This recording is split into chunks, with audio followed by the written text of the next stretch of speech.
Hello, beloved students, parents, and others. You all are warmly welcomed to our virtual classes of TPRS, and I think you all are not in a boring condition because we are abiding the government rules and the situation will be recovered very soon, and we will all praying our Almighty Allah Subhanahu wa Ta'ala God to save us as early as He may can. ওকে, যাই হোক, আজকে আমরা আমাদের যে previous class সেই ক্লাসটাকে continuation করতে গিয়ে আমরা প্রথমত দেখব যে এডিটোরিয়াল লেটারের যে ক্লাসটা আমরা কন্টিনিউ করছিলাম সেখানে প্রথমত আমরা আমাদের প্রিভিয়াস যে হোম টাস্ক সেই দুটো সম্বন্ধে একটু বলবো, তারপরে চ্যাপ্টারটাকে সংক্ষিপ্তভাবে কিছু বলার চেষ্টা করব, আর অবশ্যই আজকের হোম টাস্ক দিয়ে টোটাল সিস্টেমটাকে আমরা কভার আপ করবো ইনশাআল্লাহ। তো যাই হোক, আমি প্রথমত বলে নিই যে তোমরা যারা ইউটিউবে কমেন্ট সেকশানে যাচ্ছ, কমেন্ট করছো, তারা একটু শালীনতা বজায় রাখবে, সে যেখানেই হোক না কেন, পুরো স্কুলের যে কোনো ক্লাসে যেখানেই হোক না কেন, কারণ এটা একটা মানে ওপেন ফোরাম আর কি, এখানে সবাই সব কিছু দেখতে পায় এবং তোমার ডেটাবেস সব কিছু কালেকশন করা যায়। সেক্ষেত্রে একটু সাবধান থাকবে আর যতটা সম্ভব মানে একটা মাধুর্যতা রেখে কথাগুলো বলবে। যাই হোক, তো পরের দিকে চলে আসি আমরা। আমাদের যে হোম টাস্ক ছিল সেখানে দুটো বিষয় হোম টাস্ক ছিল। নাম্বার 1, প্রথমত যেটা আমরা বলবো insufficient supply of drinking water, এটা একটা ছিল। Insufficient supply of drinking water অথবা পিউরিফাইড আর্সেনিক ফ্রি ওয়াটার যেটাকে বলেছিলাম, এটা একটা ছিল। আর আরেকটা ছিল ইনকনভিনিয়েন্স কজ বাই দ্য মানে ফ্রিকুয়েন্ট পাওয়ার কাটস বা মানে লোড শেডিং, যেটা তো একটা হচ্ছে insufficient supply of our arsenic free water বা ড্রেনেজ বা পাইপলাইন ওয়াটার যেটাকে বলবে তোমরা, আর একটা ছিল লোড শেডিং। তো আমি যে খাতাগুলো তোমাদের হোমওয়ার্ক হিসাবে হোয়াটসঅ্যাপে পেয়েছি, যাদেরই পেয়েছি না কেন, আমি কয়েকটা নাম বলছি হয়তো। শাহানা বিশ্বাস পেয়েছি একটা, এটা তোমার আরমিন ফাতেমা বিশ্বাস পেয়েছি, একটা মানে রৌশান বানুর পেয়েছি, আরও যার পেয়েছি আর কি, মানে সবগুলো নাম প্রোনাউন্স করা সম্ভব হলো না। সেক্ষেত্রে আমি দেখবো বা দেখেছি যেগুলো এগুলো যে যাচ্ছ অনেকেই ভালোই লিখছো, খুব স্ট্যান্ডার্ড ওয়েতে অনেকে লিখছো, আর কেউ একটু এদিক ওদিক হয়ে যাচ্ছ, তো তারা যত্নের সঙ্গে সেই কাজগুলো একটু মানে যদি সলভ করে নাও, বা তোমাদের যে খাতাটা যদি একটু মানটাকে আর একটু গভীর করে নাও, যেই পয়েন্টগুলো লিখছো সেই পয়েন্টগুলো যাতে করে একটু ইলাস্ট্রেটিভ ওয়েতে, অর্থাৎ একটু আরো ব্যাখ্যা করে কি বোঝাতে চাইছো সেটা যদি লিখে ফেলো তাহলে খুব ভালো হয়। এবং মজার বিষয় যে ড্রেনেজ সিস্টেম যেটা বলছি আমি, যে পাইপলাইন ওয়াটার বা আর্সেনিক ফ্রি ওয়াটার যেটাকে আমি বলছি, এটা আমরা খুব অবগত এখন। অর্থাৎ আমাদের যে টোটাল লাইফস্টাইল বা আমাদের যে টোটাল মানে কি বলবো সিস্টেমেটিক ওয়েতে যে আমাদের এলাকা ভিত্তিক যে জীবনযাপনটা চলছে, সেখানে আমাদের পাইপলাইন ওয়াটারটা আর আননোন কিছু নয়।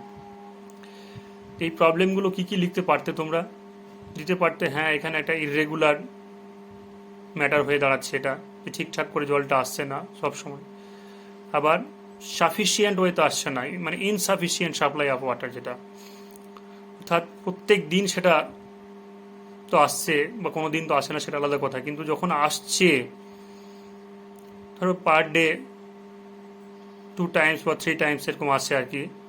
তো সেক্ষেত্রে যেই সময়টুকু আসছে সেই সময়টাকে আবার সাফিসিয়েন্টলি আসছে না, অর্থাৎ কম আসছে, বা হয়তো দেখা গেল যে মানে পর্যাপ্ত টাইম ধরে আর কি, যতক্ষণ ধরে দেওয়ার কথা ততক্ষণ হচ্ছে না।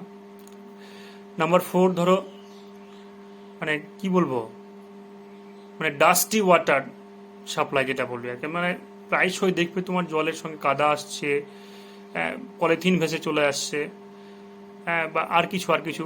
যেমন কদিন আগে ধরো এটা মানে একটা এক্সপিরিয়েন্স বটে, যে মোটরে জল উঠছিল না। তো এবার সেখানে আমি যখন দেখলাম যে কি প্রবলেম, আমি তো বুঝতে পারছি না, তখন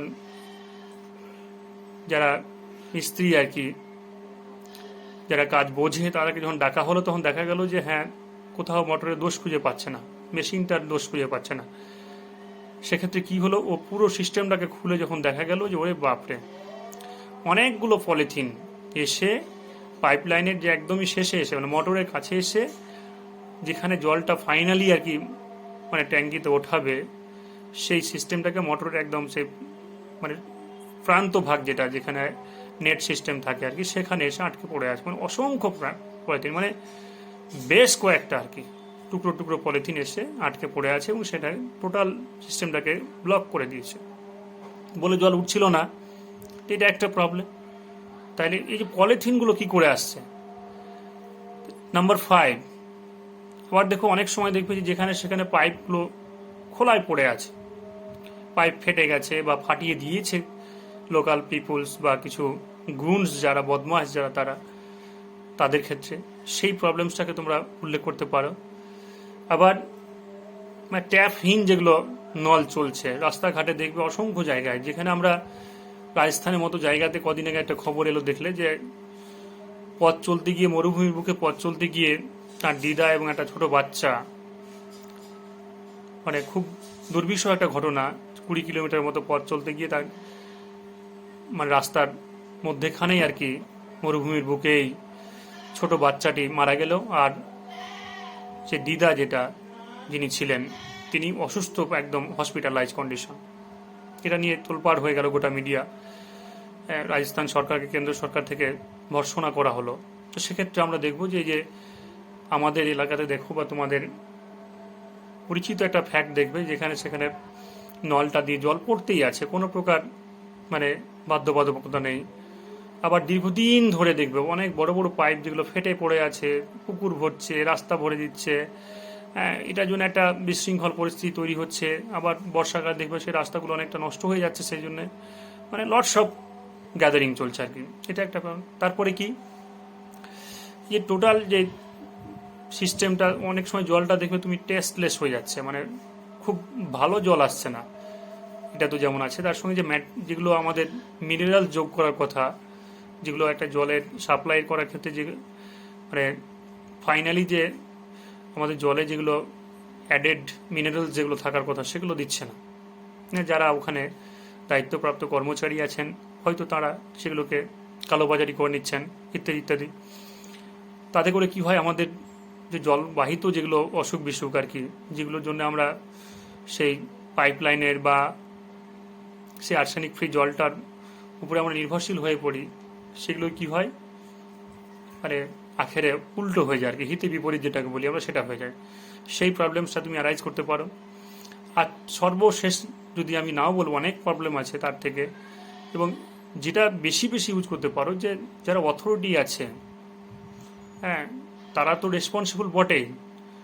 কিছু লোক আছে এলাকাতে বা তোমার গ্রামাঞ্চলে বা পাড়াতে, প্রতিবেশীতে, বা মানে এলাকাতে আর কি, লোকালিটিতে, যারা এই পুরো সিস্টেমটাকে একটা কলুষিত করে থাকে, তারা কি লিখতে পারে, তাদের নেক্সাস হ্যান্ড, তাদের একটা কালো হাত যুক্ত আছে কার সাথে, এই পুরো সিস্টেমটার সঙ্গে।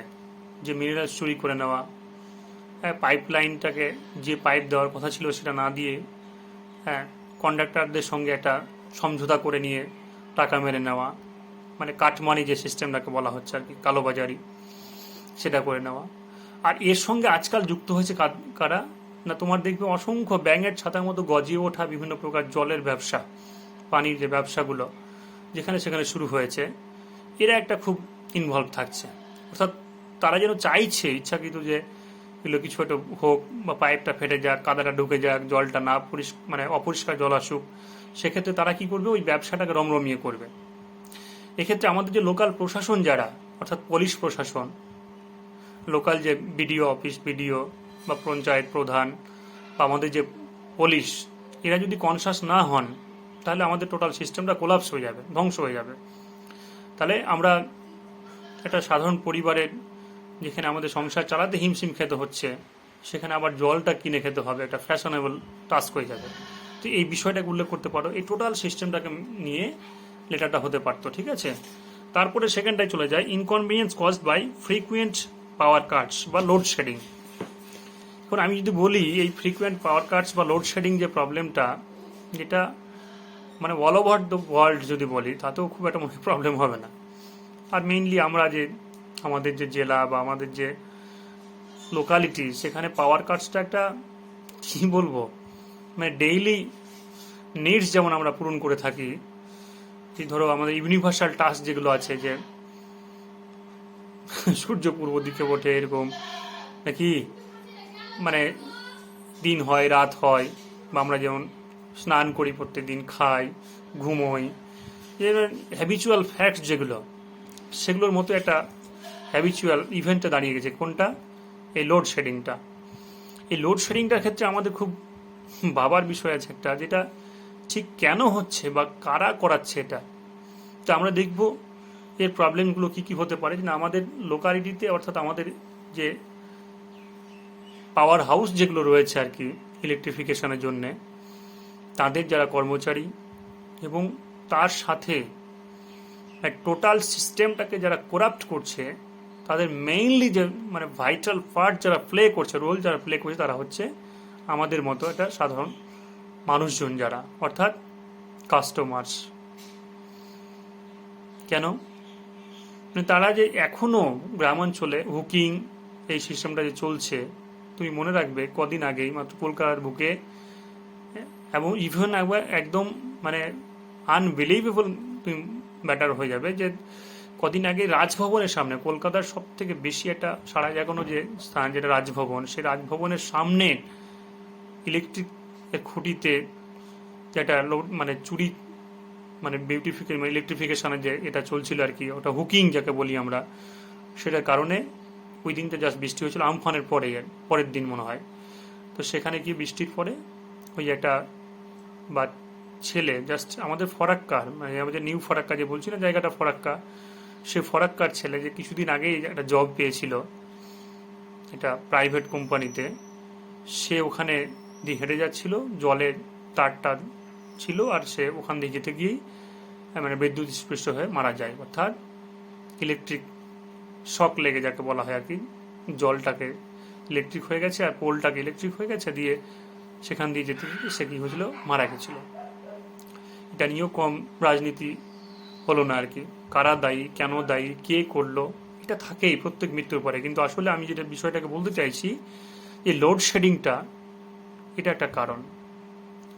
তাহলে হুকিং যেটা ওটা বললাম। নাম্বার 2, আমাদের যে টোটাল সিস্টেমটা, অর্থাৎ যে আমাদের যে লাইনগুলো, যে কানেক্টিভিটি বা কানেকশান যেগুলো আর কি, এটাকে পোল আমরা বলে থাকি, যে ইলেকট্রিকের যে ওয়্যারগুলো টাঙানো হয়, তারগুলো যে টাঙানো হচ্ছে, আজকের দিনে একবিংশ শতাব্দীর এই সময় এসে দাঁড়িয়েও কভার আপ যে তারগুলো আর কি, বা মানে মাটি নিচ দিয়ে তো কানেকশন একটু ভাবতেই কেমন লাগছে গ্রামাঞ্চলে, যদি এটা কত আগে হওয়া উচিত। হ্যাঁ, মাটির ভেতর দিয়ে যদি মানে ইনার যদি ওয়্যার থাকে আর কি, তাহলে সেটা এই হুকিং বা ইত্যাদি যে লোডশেডিং যে কারণগুলোর জন্য হয়, তার মধ্যে অনেকটা কমে যাবে। যেমন ধরো এই বর্ষাকালে ঝড় হচ্ছে, কার গাছ পড়ে গেল, কার বাঁশ পড়ে গেল, কার বাড়ি পড়ে, ইত্যাদি বিভিন্ন ব্যাপার, তারটা ছিঁড়ে যাচ্ছে, ডেফিনেটলি ওখানে একদিন দুদিন লস হয়ে যাচ্ছে, হ্যাঁ, ইলেকট্রিক থাকে না, সেটা একটা। আবার নাম্বার 3 যদি বলি আমরা, যে তারগুলোতে কভার দেওয়ার কথা, অনেক দিন আগে কাজ শুরু হয়েছে, আমাদের এলাকাতেও শুরু হয়েছে, বাট এখনও হয়ে উঠছে না। কারা দায়ী, কেন দায়ী, সেটা তো মানে কাউন্টেবল আনকাউন্টেবলের মধ্যে থাকবেই, কিন্তু আসলে এর মধ্যে জন্য শিকার করা হচ্ছে, অর্থাৎ ভুক্তভোগী কারা। ওই যে ছেলেটি যেমন মারা গেল, তোমার গ্রামাঞ্চলে প্রায় শুনবে যে হ্যাঁ ওখানে ইলেকট্রিকের খুঁটি উল্টে গেছে, দিয়ে একজন মারা গেল, ওখানে ইলেকট্রিকের তার পড়ে আছে, একটা গরু মারা গেল, ইত্যাদি ইত্যাদি। এই যে লসটা, যেটা আনটাইমলি যে ইভেন্টগুলো মানে ঘটে যায়, সেগুলোর ক্ষেত্রে দায়ী কারা, এটা একটা কারণ হতে পারে। তারপরে সব থেকে যেটা বড় আমার যেটুকু মনে হচ্ছে আর কি, এগুলোর জন্য পাওয়ার কাটস। তুমি দেখবে এখন ইলেকট্রিকের যে চার্জটা আর কি, ইউনিট প্রতি যেটা ফি, সেটা এক অদ্ভুত ব্যাপার। তোমার যে 3 মাস পর পর বিল আসে একটা, যদি এটা বিলটাকে 1 মাসের মধ্যে আনা হতো, 1 মাস পর পর, তাহলে দেখতে অনেকটা বিদ্যুতের খরচটা কমে যেত। আর যখন বিদ্যুতের খরচটা কমতো, তখন মানুষের মধ্যে বিদ্যুৎ ব্যবহারের আগ্রহটাও বাড়তো। আর আগ্রহ বাড়লে পরে স্বাভাবিকভাবেই যে কোম্পানিগুলো বিদ্যুৎগুলো সাপ্লাই করে থাকেন সরকারকে, তাদের মধ্যে একটা মানে ইউনিভার্সাল ওয়েতে একটা ভ্যাকান্সি ক্রিয়েট হতো, তাতে করে মানুষের সেই পোস্টগুলোতে জব করার এবং সিস্টেমটাকে আরও বেশি সক্রিয় করার, অর্থাৎ অ্যাক্টিভ করার একটা প্রেরণা আসতো, তাড়না আসতো। ফলত কি হতো, অবশ্যই কোম্পানি আরও বেশি করে খরচ করতে পারতো এবং সিস্টেমটাকে আরও আপডেটেড করতে পারতো। তো সেটা একটা হচ্ছে। আর তারপরে কি বলবো, মানে সব থেকে বেশি কোনটাকে বলি সেটা বড় কথা নয়, কিন্তু যে কারণগুলো রয়ে যাচ্ছে, যে এই কতগুলো কারণ বললাম, 5টা 6টা কারণ, তার মধ্যে এটা শুধু কারণগুলোই বললাম, এর সাফার আর কারা, এই লেটারটাতে এই পয়েন্টগুলো আরও বেশি ফুটিয়ে তুলতে হবে। তো বিভিন্ন কারণে লকডাউন এর মতো কি হচ্ছে, লোডশেডিং হচ্ছে, কিন্তু আমাদের জীবনটাকে লকডাউনের মতো করে দিচ্ছে লোডশেডিংয়ের কারণে। 6টা 7টা পয়েন্ট যেগুলো আমি উল্লেখ করলাম, সেগুলো জানেন লোডশেডিংটা হচ্ছে, কিন্তু ক্ষতি কীভাবে হচ্ছে এবার একটা বিষয় দেখো। তোমরা অনেকে এই কারণটাতে চলে যাও লিখতে, কিন্তু আসলে ওইটাকে মেনশন করছো না। তো তাহলে কি হচ্ছে, ক্ষতি কারা, যেমন ধরো মানে মোস্টলি ওল্ড এজ পার্সনস যারা আছেন, প্যাশেন্টস আর চাইল্ডস, এই 3 প্রকারের মধ্যে সব থেকে বেশি ক্ষতির সম্ভাবনা। এখন এই যে লকডাউন সিচুয়েশনে করোনার দ্বিতীয় ওয়েভ, যে কিছুদিন আগে পর্যন্ত যেটা মারাত্মক ব্যাপার ছিল, দেখলে যে একটা অক্সিজেন সিলিন্ডার বা একটা অক্সিজেন যে কনসেন্ট্রেটর মিটার, যেটাকে আমি সাধারণভাবে যদি বলে থাকি, যে কন্ট্রোল যে করে আর কি, এটার জন্য হাহাকার অবস্থা চললো। 500 টাকা জিনিসটা 5,000 10,000 বিক্রি হলো। একটা মানে অক্সিজেনটা যেখানে দাম হয়তো হার্ডলি মানে এমনি জেনারেল টাইমে ধরো সাপোজ 1,000 টাকা, সেটা 50,000 বিক্রি হলো। কিন্তু এই টোটাল সিস্টেমটাকে চালাবে কে? ইলেকট্রিক না থাকলে তো যন্ত্রগুলো অচল। তখনই যদি আবার লোডশেডিং হয়ে যায়, দিনের পর দিন, মাসের পর মাস, এই সমস্যাগুলো যদি সলভ না হয়, এই একটু ঝড় হলেই, একটু আকাশে বাজ পড়লেই, আবার আমাদের এলাকাতে তো তুমি দেখলে অবাক হয়ে যাবে যে ধরো আকাশ কালো হলো, এখনো মেঘটাও ভালো করে ওঠেনি, বৃষ্টি তো আসা দূরেই থাক, বিদ্যুৎ চমকায়নি, ধরো মানে একটু ধরো হাওয়া উঠেছে, যেটা আমাদের গায়ে এসেও পৌঁছায়নি, তার আগেই ইলেকট্রিক অফ হয়ে গেল। এখন কি ভাবলেই অবাক লাগে যে এই স্টেজে দাঁড়িয়েও, স্বাধীনতা এত বছর পরেও, এত যেখানে আমরা চীনকে হারিয়ে দেবো ভাবনা চিন্তা করছি, আমেরিকার সঙ্গে প্রায়শই লড়ে যাওয়ার চেষ্টা করছি, একে আমরা আমাদের দেশ থেকে খারাপ ভাবছি, ওকে দুর্বল ভাবছি, সেই সময় দাঁড়িয়ে আকাশে মেঘ ওঠে না, তার আগেই পাওয়ার কাট হয়ে গেল। এই যে সিস্টেমটা, এটা থেকে বাঁচতে গেলে আমাদের যেটা করা উচিত ছিল, সেটা এখনো হয়নি। তো সেক্ষেত্রে ওই যে প্যাশেন্টস, তারা প্রচণ্ড সাফারা, ম্যাক্সিমাম সাফারা। তারপরে ওল্ড পার্সন যারা আছেন, আমাদের বৃদ্ধা যারা আছেন, তাদের ক্ষেত্রে আরও মানে মারাত্মক ক্ষতি। তাদের অনেকজনের অনেক রকম প্রবলেম থাকে, তাদের লাইটস, ফ্যান, হ্যাঁ, তাদের আবার বাড়িতে অনেকের মেডিকেল ইকুইপমেন্টস যেগুলো চালানোর ব্যাপার থাকে, সেগুলোর ক্ষেত্রে ইলেকট্রিক মারাত্মক দরকার, সেগুলো অকেজো হয়ে যায়। তারপরে চলে আসো শিশুদের ক্ষেত্রে। কি বলবে তুমি, দেখবে তোমাদের বাড়িতে ছোট ভাই বোন থাকলে বা তোমরাই যখন ছোট ছিলে বাবা মাকে জিজ্ঞেস করবে যে একটু কারেন্ট গেলে কেমন করে উঠতে, জাস্ট ফ্যান অফ হলো আর তুমি এদিকে প্যাঁ করতে শুরু করলে, এইদিকে কোনো হলে একটু লাইটটা গেল আর তুমি মানে সেই চিৎকার শুরু করলে বা কোথাও পড়ে গেলে গড়ে গেলে এরকম। আর মেইনলি যখন আবার সামার সিজন তখন থাকে, এখন যেরকম আর কি, গরম এতটাই থাকে যে কারেন্ট গেলেই হলো, মানে জাস্ট হয়তো অফ হলো, তার মধ্যেই হুড়োহুড়ি পড়ে গেল। আবার যারা কার্টুন, তোমরা যারা ছোট ছিলে বড় হয়েছো আর কি, কার্টুন নেটওয়ার্ক ইত্যাদির সঙ্গে খুব ইনভলভমেন্ট ছিল, তো কারেন্ট গেলেই আমি তো দেখতাম আমার বাড়িতে ভাস্তি যারা আর কি, যে কারেন্ট গেলেই এই কান্না শুরু হয়ে গেল, মানে কেন, টিভিটা অফ হয়ে গেল।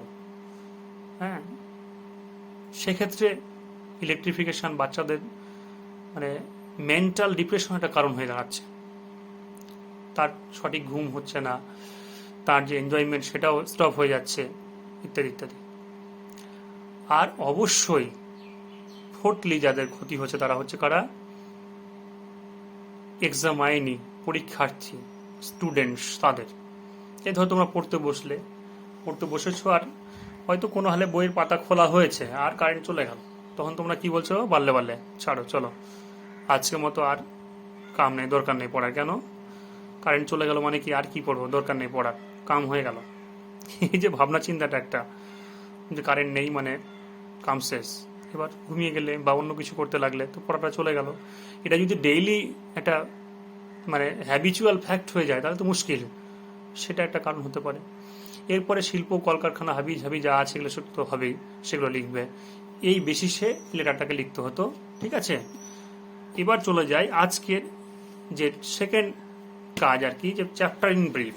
আমি আবারও বলছি, আজকে যেহেতু থার্ড ডে ক্লাসটা এডিটোরিয়াল লেটারের, প্রথম ক্লাস যেটা যারা এখনও শোনেনি আর কি, হয়তো এখানে আজকেরটাই শুনতে আসছো বা শুনছো, সেক্ষেত্রে ফার্স্ট ক্লাসটা আমার ইউটিউবে সবগুলোই দেওয়া আছে, ডে মেনশন করে দেওয়া আছে।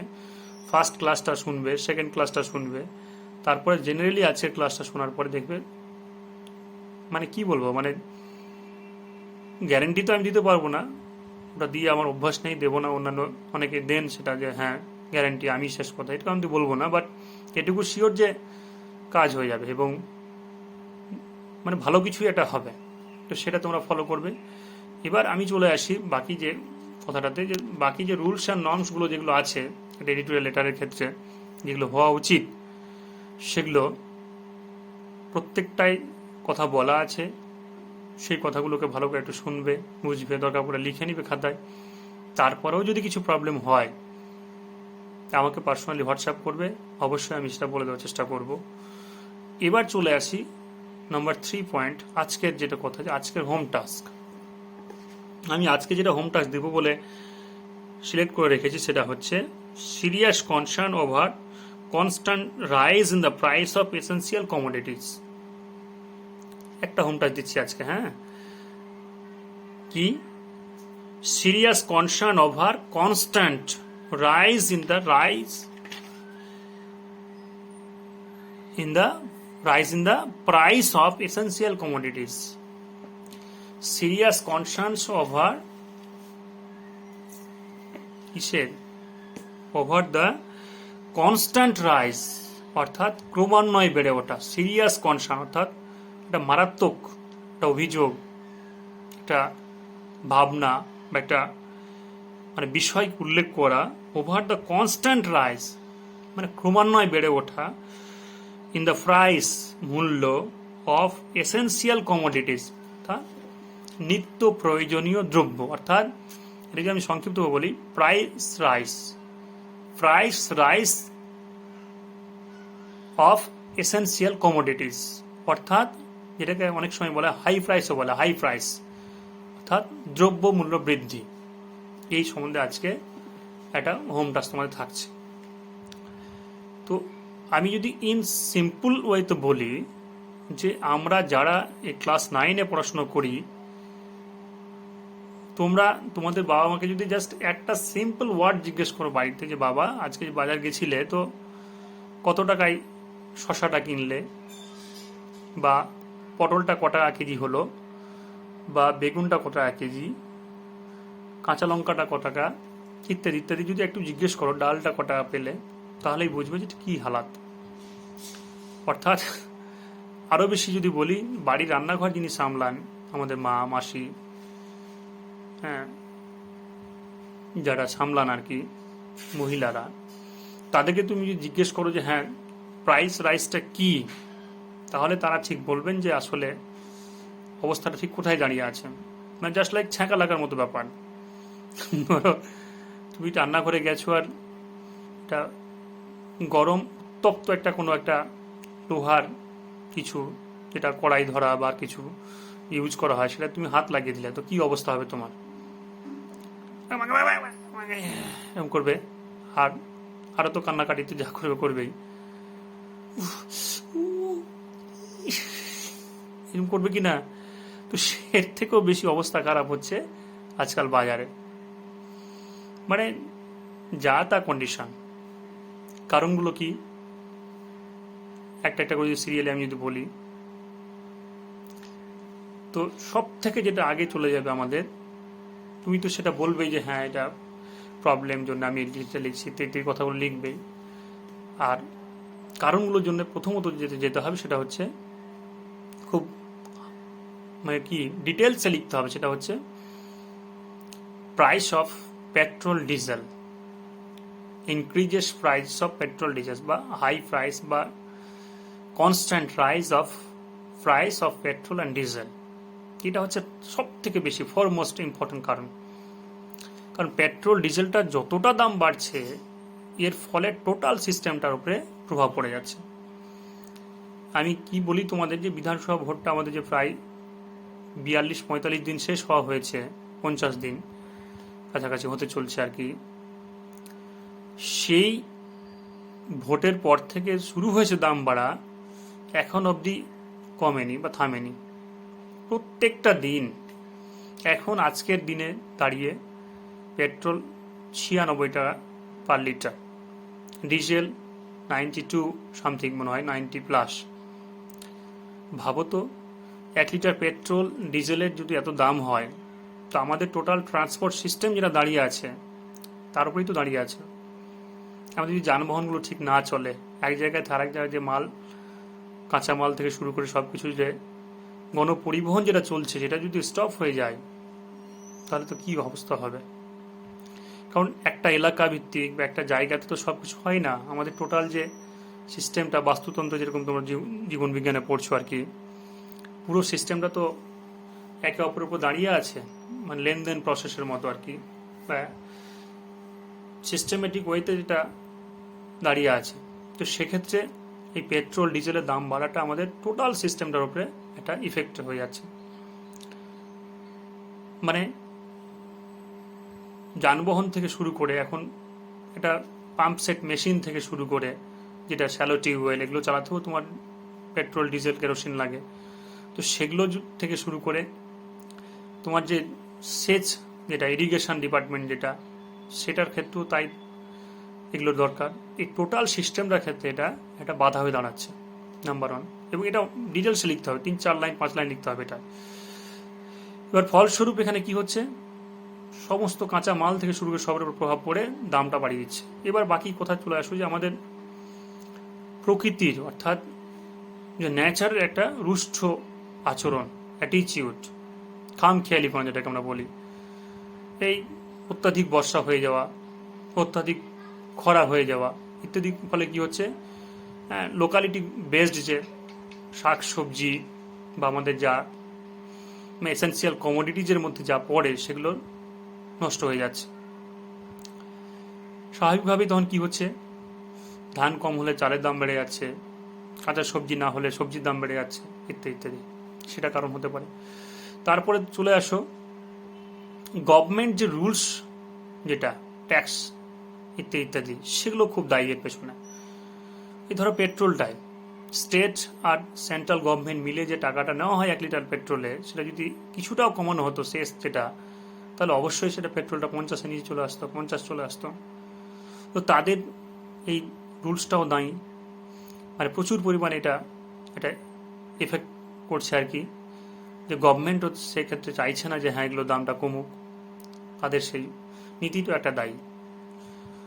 তো সেই গভর্নমেন্ট যে রুলস, গভর্নমেন্ট যে ট্যাক্সেশন বা গভর্নমেন্ট যে একটা ট্যাক্স কালেকশন যে একটা সিস্টেম, সেটা এর পেছনে দায়ী।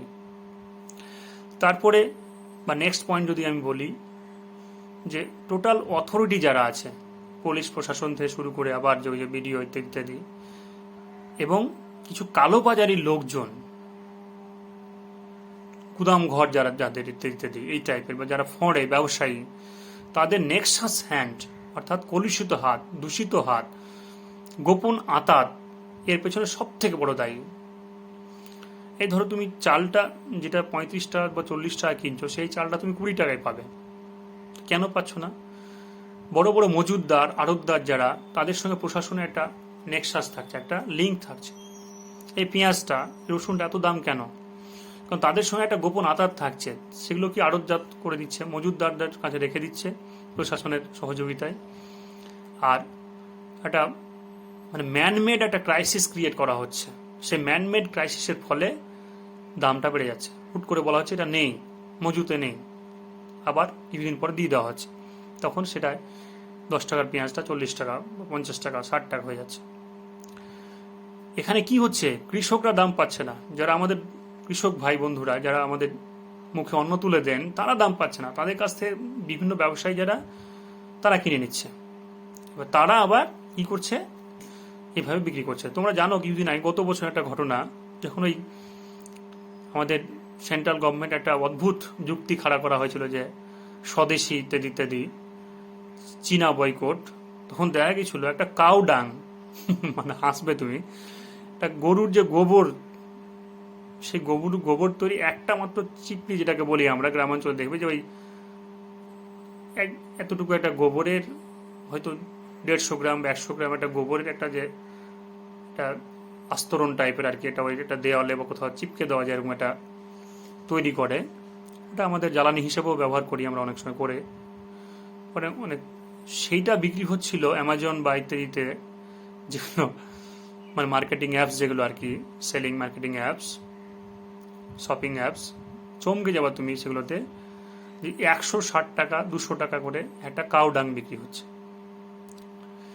মানে ভাবলে অবাক লাগে। তারা কারা?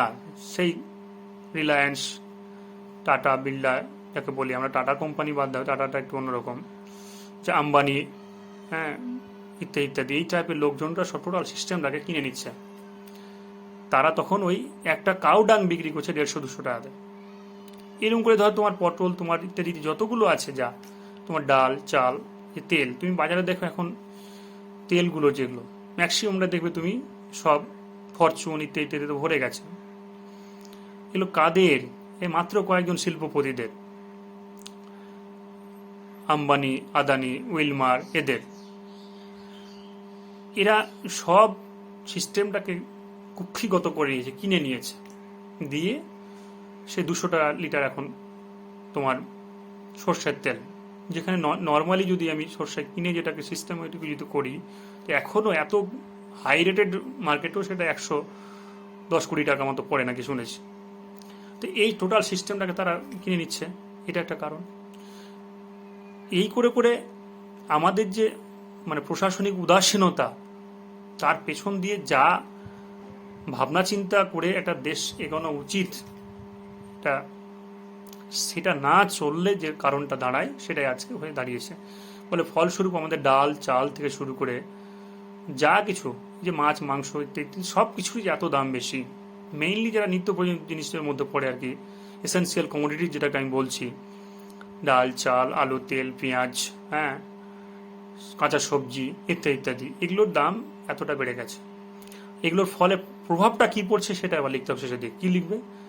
যারা খেটে খাওয়া মানুষ, দিনান্তে দিন খায় যারা, তাদের জীবনটা দুর্বিষহ উঠছে।